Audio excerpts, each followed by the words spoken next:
لكن الجواهر الحقيقية تكمن خلف الرواق الغربي، فهي من أقدم الأعمال الفنية وأجملها في العالم الإسلامي القديم. هذه لوحة الفردوس، وتسمى كذلك لأنها تقدم للمؤمن صورة عن الفردوس. تظهر اللوحة نهر برد في دمشق وسط منظر طبيعي تتخلله أشجار ومباني، لكنها ربما أظهرت في الماضي صورا أكثر ومناظر مختلفة. إن تصوير الجنة في جامع مهم جدا في الدين الإسلامي، فهو يبين للمصلي كيف هي الجنة وما فائدة الجنة من دون ماء وأشجار وحيوانات وعصافير وغيرها. أعتقد أن هذه الصورة كانت تضم مزيدا من العصافير والحيوانات. ربما يكون المرممون قد محوا هذه الصور في حقبة لاحقة أكثر تشددا. لا شك في أن الصارمين جدا تفادوا صور الحياة البرية، ففي الإسلام بشكل عام ما من تصوير للشكل البشري في سياق ديني، لأن ذلك يشغل المؤمن عن عبادة الله، وبالتالي تجتمع قوة التعبير الفني كلها في فن الخط وتصميم الحدائق والجوامع. ولكن هناك مواقف مختلفة في هذا المجال في حقب مختلفة.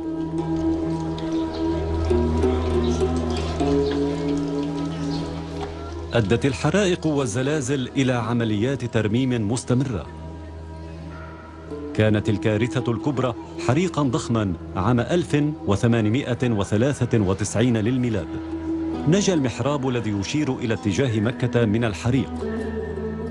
بالغ بعض المرممين قليلا، فقد تبدو الكتابة الدقيقة في بعض الأماكن جميلة، لكنها مجردة من المعاني. شكل جامع دمشق نموذجا للجوامع الأخرى التي ارتكز مخططها على تصميمه. كان ثمة فناء مكشوف ضخم محاط من جهات ثلاث بقنطرة أو ممر مسقوف. ارتكز مخطط الفناء جزئيا على منزل النبي محمد صلى الله عليه وسلم في المدينة المنورة، وبالتالي اكتسب سلطة روحية وفائدة عملية. لجأ الوليد والمصممون إلى سمة ترمز أكثر من غيرها اليوم إلى الإسلام، وهي المنارة. من الناحية العملية أتاحت هذه البنية الطويلة سماع الآذان في الوقت المناسب، وأشارت أيضا بوضوح إلى أن الحكام المسلمين الجدد يتمتعون بالسلطة. يرمز الجامع الكبير في دمشق إلى سلطة الإمبراطورية الإسلامية وثقتها والتزامها الروحي، وبالتالي أصبح مصدر إلهام للجوامع في العالم الإسلامي بأسره. بحلول القرن الثامن انتشر هذا العالم الإسلامي ليبلغ إسبانيا. في الشرق العربي انتهت حقبة الأمويين بانتهاء الأسرة الحاكمة بكاملها. تمكن شاب واحد من الفرار، هرب إلى إسبانيا ورحب به قائدا للمسلمين هناك. اعتمد تقليد البناء الفخم فحقق عظمة وأبهة. فلنفكر من هم الأمويون. قد يكونون جماعة من اللاجئين السياسيين في إسبانيا البعيدة، لكنهم في الحقيقة ورثة تقليد هندسي متطور للغاية من سوريا وفلسطين. وبالتالي فإن الجامع في قرطبة فاخر جدا، إنه رائع الجمال. إن توقعات المهندسين الأمويين عالية جدا، فهندستهم ليست هندسة تجريبية، بل توقع متماسك عن الهندسة الجميلة.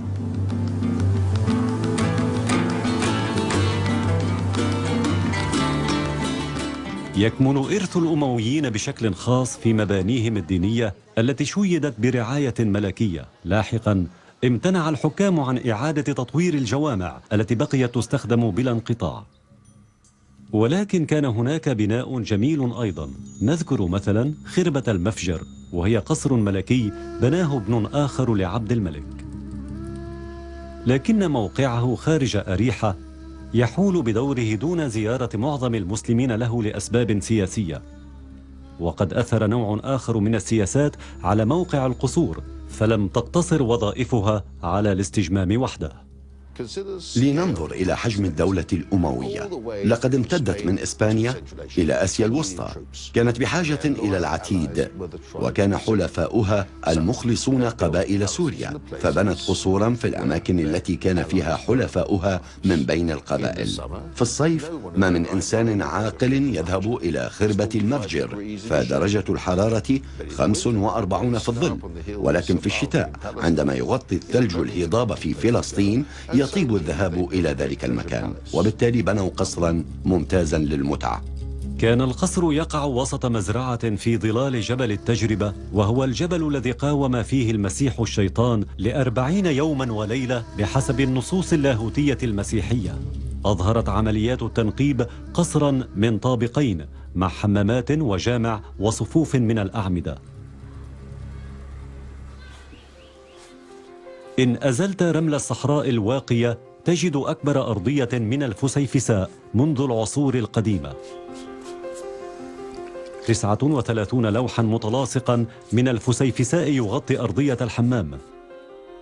كشف هذا كله عن أسلوب حياة وافر بل مترف، ويظهر ذلك في الكثير من القصور الصامدة حتى اليوم، وقد أثبتته لاحقا مصادر أدبية.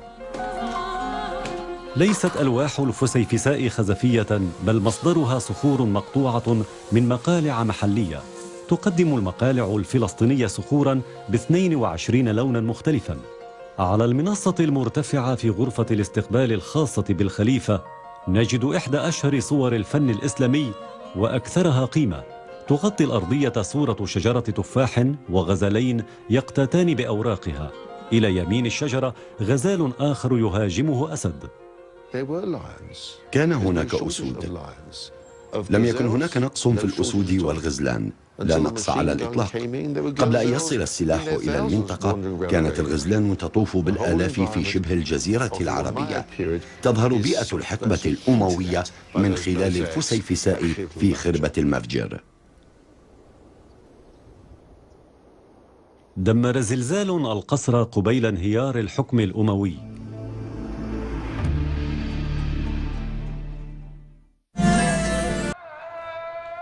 قبل أن نتابع قصة الإسلام انطلاقا من فلسطين والأمويين، علينا أن نتذكر أن أحد مبانيهم الأكثر أهمية، أي المسجد الأقصى، يقع على بعد أمتار من قبة الصخرة.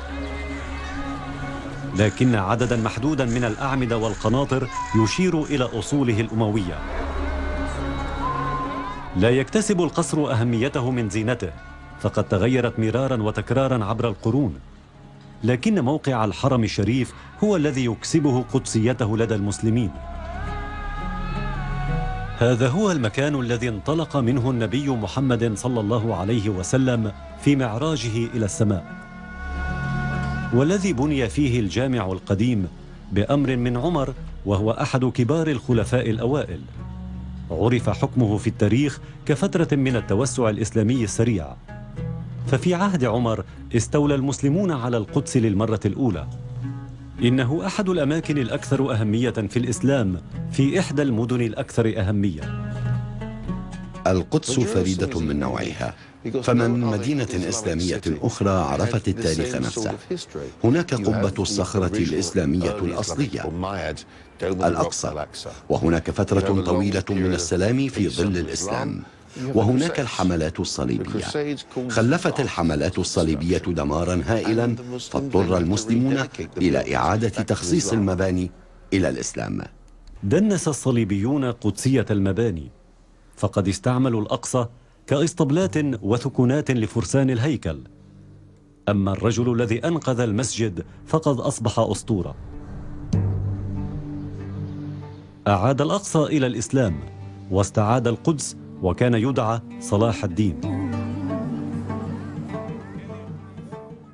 ترك صلاح الدين بصمته في الشرق الأوسط بأسره، فقد تتابعت الأنظمة الحاكمة، لكنه كان الأول من سلالة جديدة من الحكام الأيوبيين.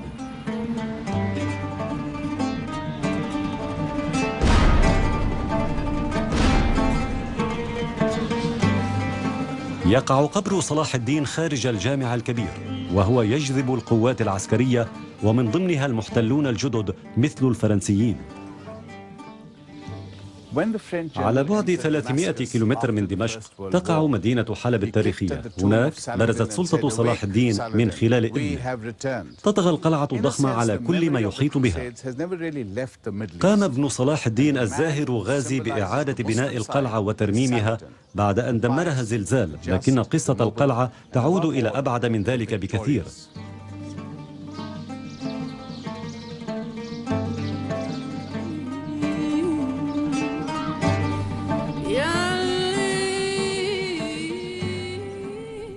إنه على الأرجح أحد أكبر القصور في العالم، وقد بنت حضارات مختلفة في أزمنة مختلفة أقساما عدة من القصر. لهذا السبب يعتبر موقعا تاريخيا مهما جدا. نجت القلعة عبر العصور من الزلازل والحصار، ولم تستسلم إلا للأعداء الأكثر ضراوة. أمنت القلعة الحماية لسكان المدن المجاورة من الهجمات.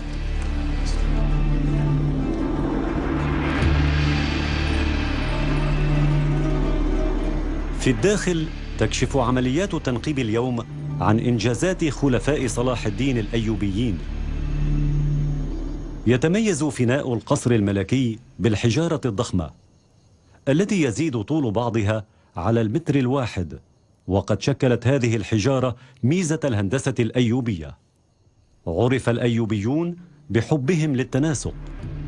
المداخل والمحارب بسيطة جدا مقارنة بنماذج الحقب اللاحقة الغنية بالزخرفة. أمنت الحجارة الضخمة والموقع البارز حصانة شبه كاملة للقلعة، لكنها لم تتمكن من محاربة تيمورلانك، المحارب الغازي المعروف في الغرب باسم تيمورلانك. المرة الوحيدة التي اهتزت فيها القلعة كانت في عهد تيمورلانك الذي هاجمت قواته جوانب القصر واستولت عليه. باستثناء ذلك كانت القلعة تستسلم أو يستولى عليها بالخدعة. على الرغم من المجازر والفوضى التي خلفها تيمور، استعادت المدينة عافيتها وأهميتها، فكان السلطان أو حاكم المدينة ينظر من أعالي القلعة فيرى مركزا صاخبا للتجارة الدولية. في القرنين الخامس عشر والسادس عشر كانت المدينة من أهم المدن على طريق الحرير من الصين إلى أوروبا. كانت حلب المكان الذي تم فيه تبادل السلع الآتية من الشرق إلى الغرب.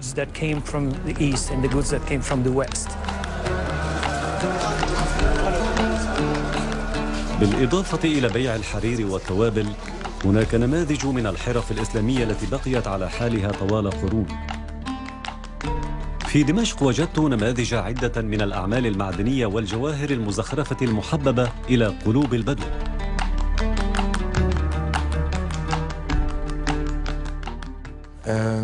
هذه جواهر دينية مصممة لتضعها المرأة في المراسم.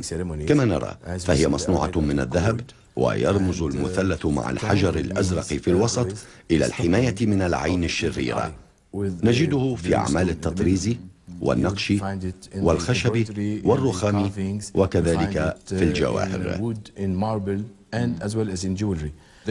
هذه رمزية إسلامية طبعا، بالإضافة إلى القطع المعدنية المتدلية تعود كلها إلى القرن التاسع عشر. إنها قطع معدنية تركية، فكما تعلمون كانت تركيا القوة المسيطرة في الشرق. ما هذا؟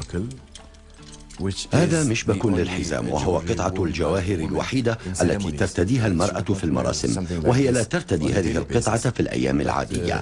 إنها جواهر خاصة بالمراسم، تشهد في الوقت نفسه على موقع المرأة الاجتماعي. كلما كانت ثرية كان مشبك الحزام مزخرفا أكثر. في الصحراء كانت الثقافة لا تزال شرقية بحتة قديمة جدا، وكأن الزمن توقف بها لقرون عدة.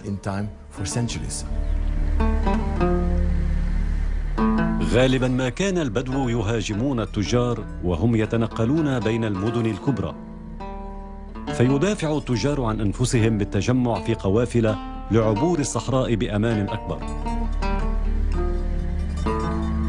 عند وصولهم إلى المدن يقدم لهم السكان الراحة والملجأ في نزل أو خان. استخدم التجار باحات الخانات ليعرضوا فيها سلعهم. لم يتغير الوضع كثيرا اليوم. انتشرت الأقمار الصناعية واستبدلت الجمال والبغال الكريهة الرائحة بالشاحنات الكريهة الرائحة. صارت الإسطبلات في الطابق الأرضي الآن مستودعات، أما الطوابق العليا فلا تزال تؤوي التجار الذين ينشدون الراحة. البناء الأيوبي المثالي الآخر في حلب هو مدرسة الفردوس.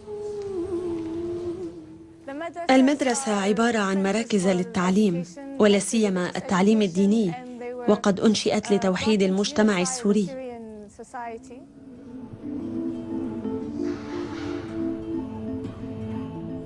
كانت الدائرة غير المكتملة وبجوانب ذات زوايا شكلا آخر مفضلا لدى الأيوبيين.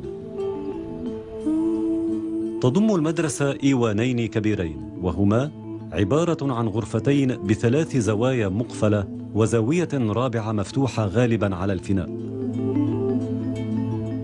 تقع مدرسة أيوبية مشابهة في دمشق في شارع ضيق بموازاة مدرسة مملوكية بنيت بعدها بفترة طويلة، ويظهر مدخلا المبنيين نقاط الاختلاف بينهما.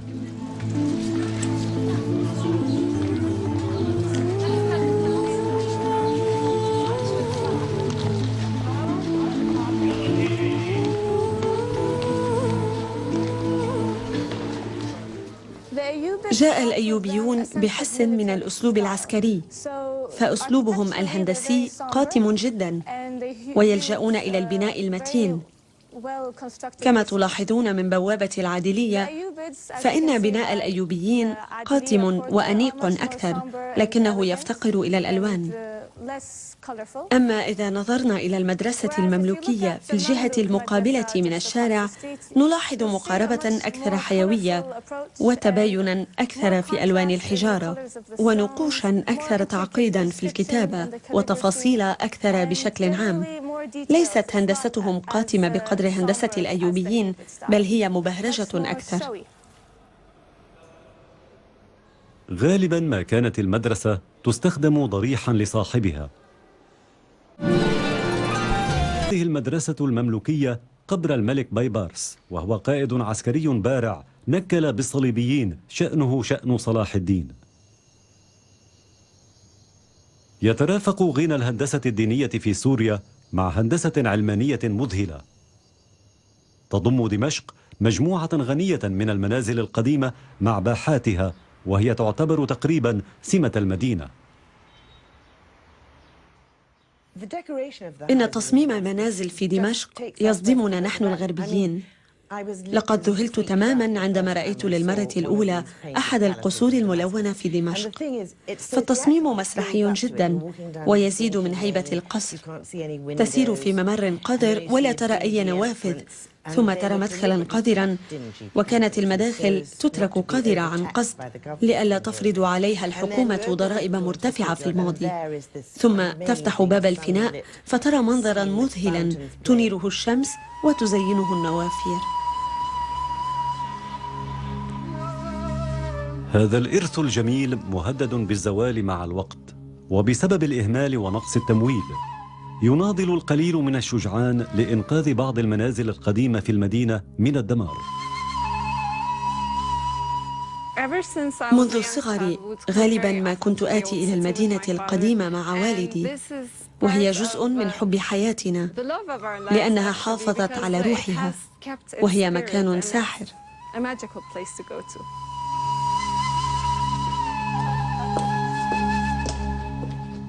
لمنزل تالا خير تاريخه الخاص. بنته عائلة ثرية ضاق بها الزمن لاحقا، فانتقل من مالك إلى آخر مرات عدة، وهناك دلائل كثيرة على عمليات الترميم والتصميم المختلفة.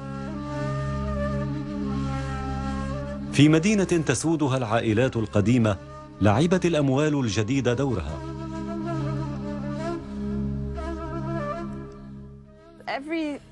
كل من أتى أضاف لمسته عليه، ففي كل مرة ترى تغييراً وأسلوباً مختلفاً، ولا سيما الأسلوب الأخير المستوحى من الثراء والأسلوب الأوروبي.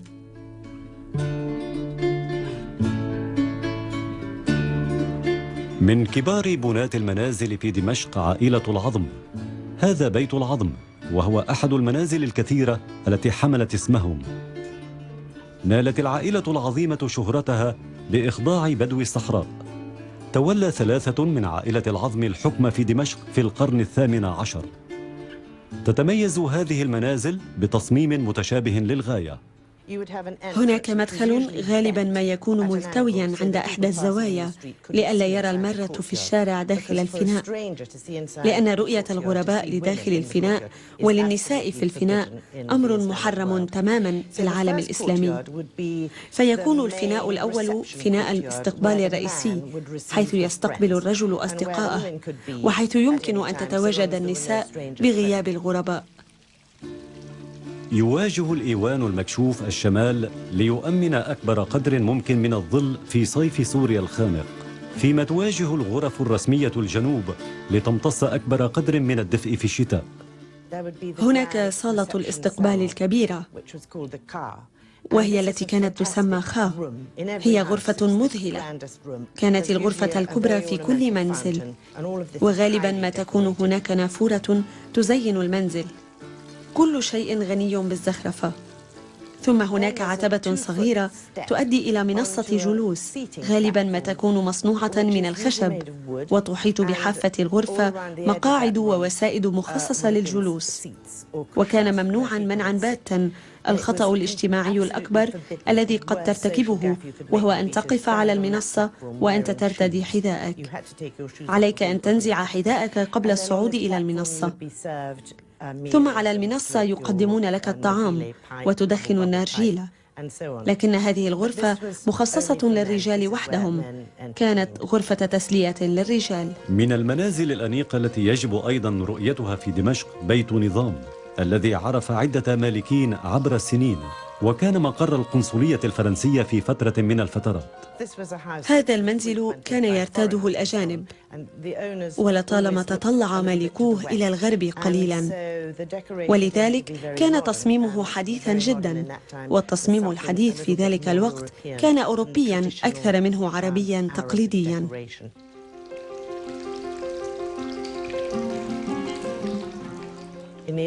في المنازل الأقدم كانت هناك زينة هندسية في الجزء السفلي من المنزل، ثم فجوة في الحائط، ثم سقف مزخرف جدا. لكن في أواخر القرن 19 بدأوا يملؤون تلك الفجوة برسوم جدارية لمناظر أوروبية، ويتمتع بيت العظم بهذا النوع من الزينة. ما يتميز به هذا المنزل وكل المنازل ذات الباحات في دمشق هو الزينة البارزة بأم اللآلئ.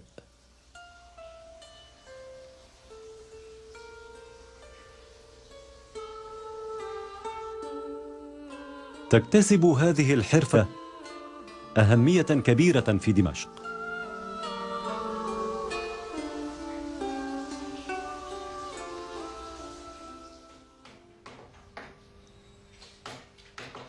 بقي هذا المعمل في العائلة نفسها طوال 200 سنة. لم تتغير الوسائل كثيرا خلال تلك الفترة، لكن اللؤلؤة اليوم تقولب بمطاحن كهربائية.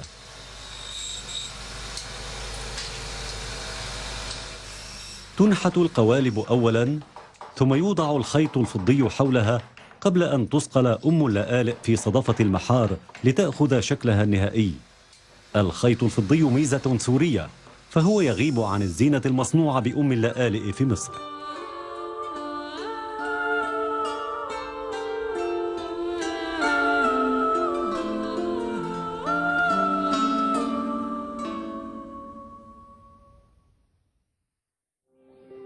في دمشق والقدس ورث القادة المسلمون الجدد ثقافة غنية وقديمة، واستعاروا أوجها منها ليكونوا هويتهم الخاصة، وبالتالي فنهم وهندستهم الخاصة. كانت مساهمة الإسلام الكبرى إضافة قطعة أخرى فاخرة وغنية إلى الفسيفساء المذهلة، إن هذا الإرث هو مصدر فخري كمسلم، وأوجه التشابه بين التقاليد المشتركة هي مصدر أملي في المستقبل.